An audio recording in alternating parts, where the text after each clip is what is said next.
Immortal and Martial Dual Cultivation, episode 317.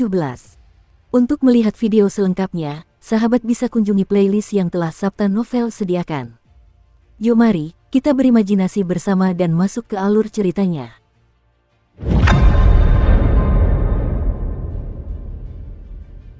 Xiao Chen masih merasa agak bingung.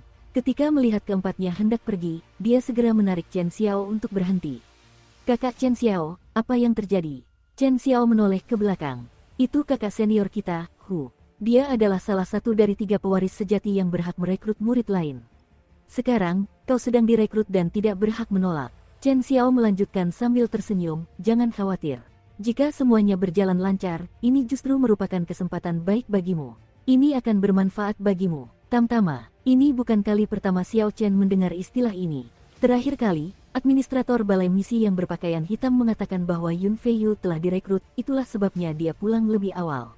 Pendaftaran ini tampaknya sulit untuk ditolak, yang juga menjelaskan mengapa Yun Feiyu menyerah pada misi 3000 poin kontribusi dan bergegas kembali. Terdapat 9 pewaris sejati, tetapi hanya 3 orang yang berhak untuk merekrut orang lain. Inilah yang disimpulkan Xiao Chen. Selain pewaris sejati teratas, Sui Lingling, yang ditempatkan di Istana Dewa Bela Diri, para pewaris sejati lainnya terbagi menjadi 2 faksi. Kedua faksi tersebut mungkin menggunakan hak wajib militer mereka untuk tujuan yang sama. Perekrutan Yun Feiyu oleh faksi lain telah merusak keseimbangan antara kedua faksi tersebut. Demi kepentingan kompetisi ini, faksi Chen Xiao kemudian merekrut Xiao Chen. Namun, sebenarnya masalah apa yang menimbulkan begitu banyak kekhawatiran di kedua kubu? Dengan informasi yang terlalu sedikit, Xiao Chen tidak dapat menarik kesimpulan apapun. Ekspresi Xiao Chen berubah. Dia berbisik, mungkinkah ini demi binatang roh tingkat 8 puncak? Jika tidak, ini tidak akan dibiarkan. Belum selesai sampai sekarang, Yun Feiyu kembali bulan lalu. Binatang roh tingkat 8 setara dengan Raja Bela Diri tingkat lanjut tahap akhir. Jika itu adalah varian raja dari binatang roh tersebut, ia akan jauh lebih kuat. Raja Bela Diri tingkat puncak pun tidak akan mampu menandinginya. Hanya seorang setengah bijak yang berani mengatakan mereka dapat mengalahkannya dengan mudah. Bahkan jika Chen Xiao dan 3 pewaris sejati lainnya bekerja sama, mereka hampir tidak akan mampu menyelesaikan tugas tersebut. Namun, tidak ada gunanya membahas hal ini lebih lanjut. Sekalipun berbahaya, Xiao Chen tidak berhak menolak wajib militer kecuali dia keluar dari sekte langit tertinggi. Tentu saja, itu mustahil. Bahaya datang beriringan dengan peluang. Seperti yang dikatakan Chen Xiao, ini mungkin merupakan kesempatan yang sangat baik bagi Xiao Chen. Xiao Chen menggenggam botol giok itu dengan tangan kanannya, dengan tatapan penuh tekad di matanya. Karena kesempatan telah datang, dia tidak boleh gentar. Dia kembali ke ruang kultivasi dan memulai persiapannya untuk naik ke tingkat menengah Raja Bela Diri. Dia memiliki fondasi yang kokoh serta intisari yang luas dan murni. Yang dibutuhkan Xiao Chen hanyalah mutiara pengumpul roh tingkat menengah yang cukup dan kemampuan untuk menahan rasa sakit saat mencapai terobosan. Ini bukanlah hal yang sulit. Saat matahari terbit, dia berhasil menembus hambatan yang selama ini menghambatnya, dan naik ke tingkat menengah Raja Bela Diri. Dengan kenaikan tingkat tersebut, kuintesensnya berkembang pesat. Intisari Xiao Chen telah meningkat lebih dari 2 kali lipat, peningkatan yang jauh lebih besar daripada 20% yang didapatnya saat menembus ke tahap berikutnya. Dia mengedarkan mantra ilahi petir ungu miliknya, dan energi spiritual dari asal urat roh mengalir masuk terus-menerus. Perasaan di masa lalu bahwa ia tidak mengalami kemajuan meskipun telah menyerap banyak energi spiritual lenyap tanpa jejak. Xiao Chen membuka matanya dan memperlihatkan tatapan menakutkan di tengah cahaya yang cemerlang. Warna matanya semakin gelap, membuatnya tampak tak terduga. Dia memperluas indera spiritualnya dan mendapati bahwa Chen Xiao dan 3 pewaris sejati lainnya sudah berada di luar halaman. Dia tidak ingin membuat mereka menunggu, jadi setelah beberapa persiapan, dia segera keluar. Ketika pemuda berpakaian hitam itu menyadari aura Xiao Chen, dia mengangguk pada dirinya sendiri dan tersenyum. Di luar dugaan, kau benar-benar berhasil mencapai terobosan dalam semalam. Ini berarti fondasimu sangat kuat. Kalau tidak, tidak akan semudah itu. Pemuda berpakaian hitam, Hu Hai, mengeluarkan medali kayu hitam dan berkata dengan ekspresi serius, saya akan langsung ke intinya dan tidak bertele-tele. Saya sekarang secara resmi mendaftarkan Anda. Menurut peraturan, Anda tidak dapat menolak. Namun, saya tidak akan pernah memaksa siapapun. Jika kamu takut, kamu boleh menolak. Mutiara pengumpul roh yang diberikan kepadamu kemarin akan dianggap sebagai perbuatan baikku. Xiao Chen tersenyum tipis. Tanpa ragu menerima medali pendaftaran berwarna hitam itu, dia berkata, mengapa aku harus menolak? Inilah yang selama ini aku, Xiao Chen, cari. Pemuda berpakaian hitam itu tertawa terbahak-bahak. Aku tahu kau tidak akan menolak ini. Kau adalah seseorang yang telah menanggung penderitaan memurnikan intisarimu 2 kali. Kau bukanlah orang yang pengecut. Setelah menerima tatapan penuh arti, Chen Xiao melangkah maju dan berkata, Xiao Chen, kau sekarang adalah salah satu anggota kami. Jadi ada beberapa hal yang tidak perlu lagi kami sembunyikan darimu. Para pewaris sejati terbagi menjadi 2 faksi yang tidak pernah akur dan sering bertengkar satu sama lain. Sebenarnya, ini disengaja oleh para tetua, agar kita tidak lengah bahkan setelah menjadi pewaris sejati.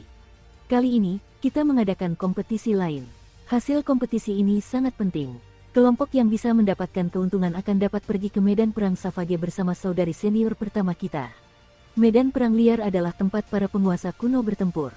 Tempat itu luas dan tak terbatas. Awalnya, tempat itu adalah tanah terlarang yang misterius dan penuh dengan harta karun tersembunyi. Setelah pertempuran para penguasa, darah para kaisar dari berbagai ras telah memercikkan tanah, mengubahnya menjadi tempat pertemuan yang tak terduga. Berbagai macam harta karun alam langka dan ramuan roh dapat diperoleh dalam jumlah yang melimpah. Bahkan rumput darah raja yang dikonsumsi Xiao Chen pun tidak termasuk dalam peringkat teratas di sana. Selain itu, terdapat makam kaisar, gua naga sejati, dan bahkan beberapa sisa sekte abadi dari zaman keabadian. Medan perang liar itu sendiri merupakan tanah terlarang. Namun, di dalam tanah terlarang ini terdapat banyak tanah terlarang lainnya. Bahkan kaisar bela diri masa kini pun belum menjelajahi seluruhnya. Masih ada wilayah terlarang yang belum diketahui yang menunggu untuk ditemukan oleh para jenius terkemuka. Ini adalah salah satu dari sedikit lokasi publik untuk pertemuan yang tak terduga. Pertemuan tak terduga sangat penting bagi para kultivator. Tanpa ragu, seorang jenius tanpa pertemuan tak terduga akan jauh tertinggal dari seorang jenius yang cukup beruntung untuk memilikinya. Medan perang liar memiliki penghalang iblis yang mengelilinginya. Penghalang ini akan melemah setiap 3 tahun sekali. Demi mengasah murid-murid mereka, sekte-sekte besar selalu mengirimkan para elit mereka untuk mencari peluang yang menguntungkan. Tak satu pun dari para ahli muda di domain Tianlu yang mau melewatkan kesempatan ini. Jika tidak, jika mereka membiarkan orang lain mendapatkan pertemuan yang menguntungkan tersebut sebagai pengganti mereka, mereka akan tertinggal jauh di belakang. Ini memang kesempatan yang bagus, pikir Xiao Chen dalam hati. Namun, dia masih ragu. Dia bertanya, apakah aku juga bisa ikut? Hu Hai mengangguk dan tersenyum. Selama kamu tidak takut risiko, kamu tentu bisa. Kamu sudah menjadi bagian dari kami. Tentu saja, prasyaratnya adalah kita harus mengalahkan Hua Tianhe dan kelompoknya dalam kompetisi. Jika tidak, semua ini akan sia-sia. Sui Lingling, pewaris sejati tertinggi dari Sekte Langit Tertinggi, telah menetapkan tujuan kompetisi ini. Fraksi yang mampu membunuh binatang roh tingkat 8 puncak terlebih dahulu akan menang. Faksi yang menang dapat mengikuti Sui Lingling dan mendapatkan kualifikasi untuk memasuki medan perang liar. Xiao Chen memahami detail misi tersebut. Dia bertanya, apakah kita akan berangkat sekarang? Hu Hai menatap Xiao Chen dan tersenyum. Tidak perlu terburu-buru, kamu masih kekurangan sesuatu. Kamu memiliki harta rahasia tingkat unggul awal yang bersifat defensif. Namun, pertahanannya belum cukup. Hu Hai melepas medalinya sendiri dan menyerahkannya kepada gadis berpakaian hijau itu. Junsi, suruh dia membeli 2 perisai berkualitas lebih baik. Kami akan menunggumu di luar kota. Harta karun rahasia pertahanan cukup langka dan sangat berharga. Xiao Chen merasa sangat berterima kasih atas kemurahan hati pemuda berpakaian hitam itu. Pertama, Hu Hai dengan santai memberinya 10 mutiara pengumpul roh tingkat menengah. Sekarang, dia memutuskan untuk membelikan 2 perisai pertahanan untuknya tanpa ragu-ragu. Kelompok itu berpisah untuk sementara waktu. Gadis berpakaian hijau, Junsi, memimpin Xiao Chen ke pusat kota. Yang lain menuju keluar kota, merasa yakin. Ketika waktunya tepat, mereka akan bertemu kembali. Adik Xiao Chen, aku mendengar dari Chen Xiao bahwa kau berasal dari alam yang lebih rendah. Dari alam mana kau berasal? Sambil terbang di udara, Junsi mengobrol dengan Xiao Chen. Xiao Chen menjawab dengan jujur, alam kubah langit. Mata Junsi berbinar saat dia bertanya, alam kubah langit tempat asal Kaisar Petir Sangmu. Xiao Chen merasa agak terkejut. Dia tidak menyangka ada orang di alam Kunlun yang mengingat nama Kaisar Petir. Sejak dia datang ke alam Kunlun, semua orang menunjukkan rasa jijik ketika mendengar kata-kata alam kubah langit. Hanya sedikit orang yang bereaksi dengan kejutan menyenangkan seperti yang dilakukan Junsi. Junsi tersenyum lembut dan berkata, klan Jun kita telah menerima anugerah Kaisar Petir di masa lalu. Bahkan ada patung Kaisar Petir di markas klan kita. Adik junior Xiao Chen, aku harus memintamu di masa mendatang untuk menceritakan lebih banyak tentang Kaisar Petir di alam kubah langit. Xiao Chen merasa malu di dalam hatinya. Karena gadis itu tampak seusia dengannya, nada bicaranya membuatnya merasa agak tidak nyaman. Meskipun begitu, dia menceritakan kepada Junsi beberapa kisah dari sebelum Kaisar Petir menjadi terkenal. Ada terlalu banyak legenda tentang Kaisar Petir. Xiao Chen hanya berhasil menceritakan sebagian kecilnya sebelum mereka tiba di pusat kota. Junsi merasa itu tidak cukup. Ceritakan lebih banyak lain kali. Aku akan membawamu ke rumah lelang terlebih dahulu. Waktu sangat terbatas, tetapi Junsi memilih perisai-perisai itu dengan sangat teliti. Dia secara pribadi memeriksa setiap perisai beberapa kali. Setelah mencari cukup lama, Junsi tidak menemukan perisai yang memuaskannya. Dia menggelengkan kepala dan berkata, awalnya, aku berencana mencarikanmu 2 perisai tingkat unggul. Namun, harta karun rahasia pertahanan terlalu sedikit. Tanpa lelang resmi, akan sulit untuk menemukannya. Cobalah 2 pelindung kelas medis terbaik ini. Mereka mungkin dapat melindungi hidup Anda di saat-saat genting. Kedua perisai itu setinggi Xiao Chen. Perisai itu tebal dan kuat. Tidak diketahui terbuat dari bahan apa perisai tersebut. Xiao Chen memegang 1 perisai di masing-masing tangan, lalu, dia menempatkan kedua perisai itu berdampingan. Akhirnya, dia menyalurkan intisarinya ke dalam perisai-perisai itu, dan mereka membentuk penghalang tertutup yang sepenuhnya melingkupinya. Dia memeriksa ketebalan penghalang itu dan merasa sangat puas. Dia berkata, kedua ini sudah cukup. Rasanya nyaman. Namun, Junsi masih belum puas. Dia berkata, hanya itu yang bisa kita lakukan untuk saat ini. Ayo pergi. Mereka sudah menunggu sangat lama. Di luar gerbang kota, Hu Hai dan 2 orang lainnya sudah menunggu cukup lama. Setelah Xiao Chen dan Junsi tiba, mereka langsung pergi. Hu Hai melambaikan tangannya dan menyingsingkan lengan bajunya, mengeluarkan sebuah kapal perang logam hitam yang indah. Kemudian, kapal perang itu perlahan membesar. Setelah kelima orang itu menaiki kapal perang logam tersebut, 4 pipa udara di bagian belakang terbuka lebar, memberikan daya dorong yang kuat. Dalam sekejap, mereka menembus awan. Xiao Chen mengamati kapal perang logam itu dan mengaguminya dalam hati. Kapal perang itu memiliki gaya yang sederhana dan memberikan rasa aman yang kuat. Kapal itu juga terasa dingin saat disentuh. Melihat rasa ingin tahu Xiao Chen, Chen Xiao tersenyum dan berkata, ini adalah harta karun yang sangat dibanggakan kakakku. Ini adalah pecahan harta karun sihir yang ia temukan di reruntuhan Sekte Abadi. Setelah para ahli pemurnian dari Sekte Apili di domain Tianwu menempanya kembali, harta karun ini menjadi setara dengan harta karun rahasia tingkat unggul berkualitas tinggi. Ketika Hu Hai, yang berada di haluan kapal, mendengar ini, dia tersenyum dan berkata, itu bukan apa-apa. Harta karun ajaib itu sudah rusak parah. Setelah ditempa ulang menjadi seperti ini, ia kehilangan beberapa fungsi sebelumnya. Xiao Chen, izinkan saya memberikan detail operasi kita. Target kita adalah binatang roh tingkat 8 puncak, sapi buas emas. Makhluk ini adalah tiran sejati di hutan binatang buas dan sangat sulit untuk dihadapi. Xiao Chen pernah mendengar tentang hutan binatang buas. Itu adalah hutan yang sangat luas, lebih besar dari provinsi langit tertinggi, yang menghubungkan beberapa provinsi besar di sekitarnya. Bagian paling utara hutan binatang buas memiliki beberapa kota, yang merupakan kota iblis yang berbatasan dengan domain Tianwu. Ini adalah wilayah para iblis. Karena terletak di perbatasan, wilayah ini agak kacau. Hutan binatang buas dulunya terkenal karena binatang buas. Sebenarnya, binatang buas adalah makhluk yang hidup pada zaman kuno. Mereka memiliki pertahanan dan kekuatan yang luar biasa. Beberapa kaisar bela diri biasa tidak mampu menghadapi binatang buas yang kuat. Kepala seekor binatang buas saja sebesar gunung kecil. Saat mereka berlari, mereka dapat menyebabkan langit dan bumi bergetar. Saat mereka meraung, awan akan berhamburan, gelombang suara yang dihasilkan cukup kuat untuk menghancurkan organ dalam manusia. Namun, Safagebis tidak dapat lagi terlihat, karena telah lenyap ditelan arus waktu yang panjang. Hanya beberapa hewan roh dengan garis keturunan hewan buas yang tersisa. Mereka akan jauh lebih besar daripada hewan roh biasa dan sekuat varian raja hewan roh dengan peringkat yang sama. Hutan binatang buas memiliki lebih banyak binatang roh dengan garis keturunan binatang buas daripada tempat lain manapun. Inilah sebabnya mengapa orang-orang masih menyebutnya hutan binatang buas hingga hari ini. Hu Hai dan yang lainnya bermaksud membunuh banteng emas buas. Ini adalah binatang roh dengan garis keturunan binatang buas. Dalam sebulan terakhir, mereka telah pergi ke sana 5 kali tetapi gagal membunuhnya setiap kali, kembali tanpa hasil apapun. Kegagalan mereka disebabkan oleh pertahanan banteng emas liar ini yang terlalu kuat. Ketika mengamuk, kekuatannya sangat mengejutkan. Hanya satu pukulan sederhana darinya dapat menyebabkan cedera parah. Hu Hai melanjutkan, Xiao Chen, tujuan kami merekrutmu adalah untuk membantu kami dengan mengalihkan perhatian banteng emas buas agar kami dapat fokus menyerangnya. Karena kamu memiliki tubuh fisik yang jauh lebih kuat daripada kami, akibatnya kamu dapat menahan lebih banyak hal daripada kami. Xiao Chen tersenyum getir pada dirinya sendiri. Pantas saja mereka memberiku 10 mutiara pengumpul roh tingkat menengah dan menghabiskan begitu banyak batu roh untuk membeli perisai untukku. Ternyata mereka meninggalkan misi berbahaya ini untukku. Kesempatan ini sulit diraih, pikir Xiao Chen dalam hati. Junxi berkata, Xiao Chen, kamu tidak perlu terlalu banyak berpikir. Kami akan membantumu. Kami tidak akan membiarkanmu memikul terlalu banyak tekanan. Hu Hai mengangguk dan berkata, lakukan yang terbaik. Yun Feiyu sudah menjadi bagian dari kelompok Huo Tianhe selama setengah bulan.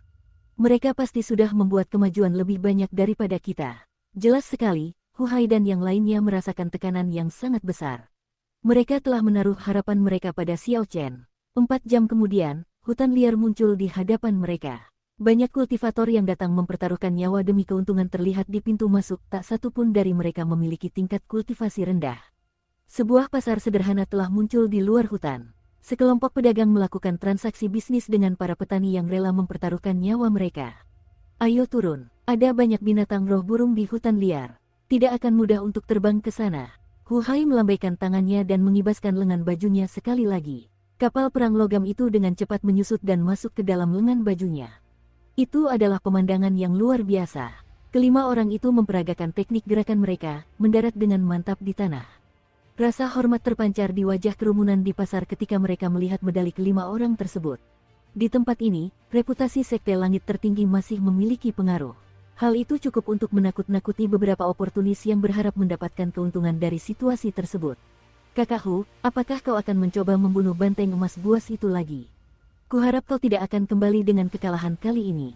Saat Xiao Chen dan kelompoknya bersiap memasuki hutan, langkah kaki yang tenang terdengar dari belakang mereka. Xiao Chen menoleh dan melihat 4 pewaris sejati Sekte Langit Tertinggi lainnya. Yun Feiyu berdiri di antara mereka. Orang yang berbicara itu adalah seorang pria dengan pakaian biru muda yang serupa. Kilauan di matanya tampak redup, dan dia berbicara dengan nada arogan. Kesombongan ini bukanlah kedok, sebaliknya, itu adalah hasil alami dari perbedaan kekuatan yang terbentuk selama periode waktu yang panjang. Kemarahan terpancar dari mata Hu Hai. Jelas sekali, dia sedang berselisih dengan orang ini. Dia berkata dingin, Huo Tianhe, jaga dirimu baik-baik. Monyet api roh yang kau incar juga tidak mudah dihadapi. Huo Tianhe tersenyum lembut dan berkata, kalian tidak perlu khawatir. Kami sudah memotong lengan kiri kera api roh ini. Kali ini, giliran kepalanya. Saat Huo Tianhe mengatakan itu, ekspresi Chen Xiao dan yang lainnya sedikit berubah. Mereka sudah menduga Huo Tianhe akan lebih maju dari mereka, tetapi mereka tidak menyangka perbedaannya akan sebesar ini. Jika kelima orang ini sudah siap, mereka mungkin akan mampu membunuh monyet api roh kali ini.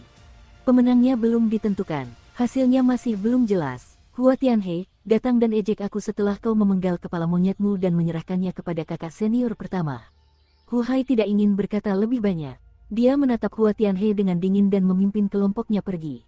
Namun, Huo Tianhe tetap menatap Xiao Chen. Setelah beberapa saat, dia berkata, anak itu tampak agak aneh. Adik Yan, ikuti mereka dari jauh.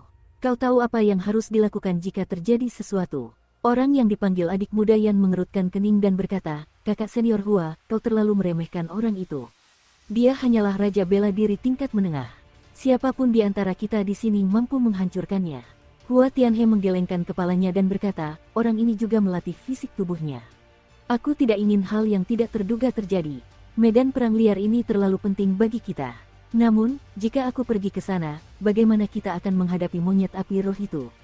Huo Tianhe menjawab, jangan khawatir. Sekarang setelah kera api roh kehilangan lengan kirinya, ia pasti tidak akan mampu mempertahankan posisinya sebagai raja. Ia akan sendirian. Soal kemampuan bertarung, ia bukan lagi tandingan kita. Namun, kecepatannya masih perlu diperhatikan. Pohon-pohon menjulang tinggi muncul di mana-mana saat kelompok itu berjalan di hutan liar. Pohon-pohon raksasa ini membuat semua orang merasa kecil dan tidak berarti. Chen Xiao memberikan sebotol berisi ramuan obat kepada Xiao Chen. Dia berkata, oleskan pada pakaianmu. Ini akan membantu mencegah beberapa binatang roh tingkat rendah menemukan kita. Kita harus bergegas. Saat kelompok itu maju, semangat mereka tampak sedikit menurun. Jelas, kata-kata Huo Tianhe telah memberikan pengaruh. Ketika Hu Hai melihat ini, dia berkata, jangan membayangkan skenario terburuk dulu. Kekuatan terbesar dari kera api roh adalah kecepatannya. Sekarang setelah kehilangan satu lengan, akan lebih sulit untuk menghadapinya jika ia ingin melarikan diri. Mereka tidak akan jauh lebih cepat dari kita. Jika kita berhasil membunuh Golden Savage Ox dalam sekali serang, kita pasti akan mampu melampaui mereka. Kata-kata Hu Hai membangkitkan kembali semangat juang kelompok tersebut. Langkah tim semakin cepat saat kelima orang itu bergegas maju menyusuri jalan setapak kecil di dalam hutan. Mengaum, raungan buas yang mengamuk menggema sejauh 500 meter di depan. Seekor binatang roh berotot yang diselimuti baju sirah bersisik hitam dan setinggi 10 meter muncul di hadapan semua orang. Bentuknya seperti harimau dan memancarkan aura ganas. Chen Xiao mengerutkan kening. Harimau berbaju sirah sisik binatang roh tingkat puncak 7. Bubuk obat tidak berguna melawannya. Kita harus membunuhnya. Biar saya yang melakukannya. Hu Hai mengulurkan tangannya dan menghentikan Chen Xiao yang hendak bergerak. Dia mengeluarkan kapak besar dari cincin spasialnya dan berjalan menuju harimau berbaju sisik dengan ekspresi muram. Saat harimau bersirah sisik itu mengamati Hu Hai yang memegang kapak, ia kembali meraung dengan ganas. Angin kencang bertiup, dan semua debu serta dedaunan di sekitar kelompok itu beterbangan. Tiba-tiba, sekali armor tiger mendorong tubuhnya dari tanah dengan keempat kakinya, dan dentuman sonik menggema di udara. Harimau lapis baja bersisik bersembunyi di dalam kepulan debu dan dedaunan yang terangkat oleh angin. Hu Hai menyipitkan mata tetapi tidak bergerak, seolah-olah dia tidak menyadari bahaya sedang mengintai. Dia bahkan tidak melepaskan auranya untuk mengintimidasi lawannya. Tiba-tiba, harimau bersirah sisik menembus awan debu dan muncul di atas Hu Hai. Ia membuka rahangnya lebar-lebar, berniat menggigit kepalanya hingga putus. Dilihat dari belakang, tampaknya selama harimau berbaju zirah sisik itu menutup rahangnya, ia bisa langsung menggigit kepala Hu Hai dan menciptakan pemandangan berdarah. Tiga pewaris sejati lainnya tidak menunjukkan kekhawatiran di wajah mereka, mereka percaya pada kekuatan Hu Hai. Xiao Chen juga tidak percaya bahwa Hu Hai akan mati semudah itu, jadi dia terus mengamati. Dalam waktu yang dibutuhkan percikan api untuk terbang, Hu Hai sedikit mundur dan jatuh tersungkur. Namun, dengan gerakan sederhana ini, dia dengan ahli menghindari serangan harimau berbaju zirah sisik. Kakak, harimau lapis baja bersisik itu mengatupkan rahangnya dan hanya menggigit udara. Dengan marah, ia berputar di udara, berniat melancarkan serangan lain. Namun, tepat pada saat itu, Hu Hai, yang juga menyentuh tanah, langsung bangkit berdiri. Aura Hu Hai meledak, dan intisarinya melonjak. Hembusan angin yang sangat kuat bertiup saat dia memegang kapak besarnya dengan kedua tangan dan meraung keras. Kemudian, dia mengayunkan kapaknya ke atas. Seberkas cahaya merah menyala. Ketika Hu Hai berdiri tegak kembali, tubuh harimau berbaju zirah itu telah terbelah menjadi dua di bagian pinggang. Intisari mengerikan yang terkandung dalam kapak itu berhamburan. Kedua bagian dari harimau berbaju zirah itu hancur berantakan, dan darah berhamburan ke udara. Hu Hai membiarkan darah binatang buas hitam itu menetes di bajunya, sama sekali tidak mempedulikannya. Kemudian, dia menyimpan kapak besar itu dan berkata, "Ayo pergi." Pupil mata Xiao Chen menyempit. Kekuatan ledakan mengerikan Hu Hai sebelumnya membangkitkan rasa takut di hati Xiao Chen. Dia mencoba mensimulasikan situasi itu dalam pikirannya dan menyimpulkan bahwa dia tidak akan mampu menahan serangan seperti itu. Pewaris sejati yang memiliki hak untuk merekrut orang ini benar-benar tidak bisa diremehkan. Hu Hai mengatasi setiap binatang roh kuat yang mereka temui dan menghalangi jalan mereka, memungkinkan tim untuk bergerak maju dengan cepat. 5 hari kemudian, tim berhenti di mulut lembah berbentuk labu. 5 kilometer di sekitar lembah itu sangat sunyi. Tidak ada hewan roh yang terlihat di daerah ini. Hu Hai tidak mengatakan apa-apa. Dia memimpin keempat orang lainnya mendaki ke tempat yang lebih tinggi di atas lembah. Ketika Xiao Chen melihat ke bawah, dia akhirnya melihat targetnya. Sesosok makhluk raksasa tergeletak di dasar lembah, yang luasnya setidaknya 6.000 hektar.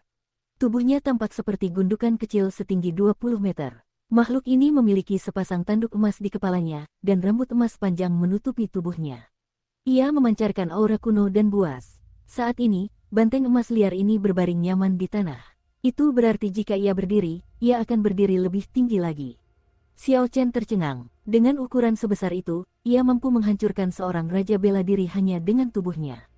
Tidak heran Hu Hai dan yang lainnya gagal beberapa kali sebelumnya. Sebelum Xiao Chen sempat sadar kembali, Hu Hai berkata pelan, "Xiao Chen, lompat turun dan sibukkan dia." Ketika Xiao Chen mendengar ini, dia sedikit terkejut. Dia bahkan curiga bahwa Hu Hai salah bicara. Haruskah dia langsung melompat turun dan mengejutkan banteng emas liar itu? Ada apa sebenarnya? Ketika Xiao Chen menatap ketiga orang lainnya, mereka semua memiliki ekspresi yang sama yang menyampaikan pesan yang sama. Hati Xiao Chen mencekam. Setelah memastikan bahwa Hu Hai tidak bercanda, dia tidak lagi ragu-ragu tetapi dengan lembut melompat turun, menuju ke arah banteng liar emas. Kakak Hu, bisakah Xiao Chen melakukannya? Melihat Xiao Chen terbang di udara, Junxi merasa agak khawatir. Hu Hai menunjukkan kilatan di matanya. Dia menjawab dengan serius, itu tergantung pada keberuntungannya. Jika dia ingin membuat presiden dan mengikuti kita ke medan perang liar, dia harus menunjukkan kekuatan yang sesuai. Jika tidak, bahkan jika dia pergi, dia tidak akan mendapatkan manfaat apapun. Setelah mencoba 5 kali dan gagal, akhirnya kami menemukan kelemahan banteng emas liar ini. Selama dia bisa bertahan 2 ronde, dia akan menarik perhatian banteng emas liar itu. Dengan dukungan semua orang, saya yakin dapat memberikan pukulan fatal kepada Golden Savage Ox ini dengan satu serangan. Keempatnya menatap Xiao Chen, menaruh semua harapan mereka padanya. Dialah orang yang mampu mengalahkan Wang Cheng sebagai Raja Bela Diri tingkat rendah. Mereka berharap dia tidak akan mengecewakan mereka. Saat Xiao Chen perlahan turun, dia berangsur-angsur tenang. Ini adalah momen paling berbahaya baginya sejak kedatangannya di alam Kunlun.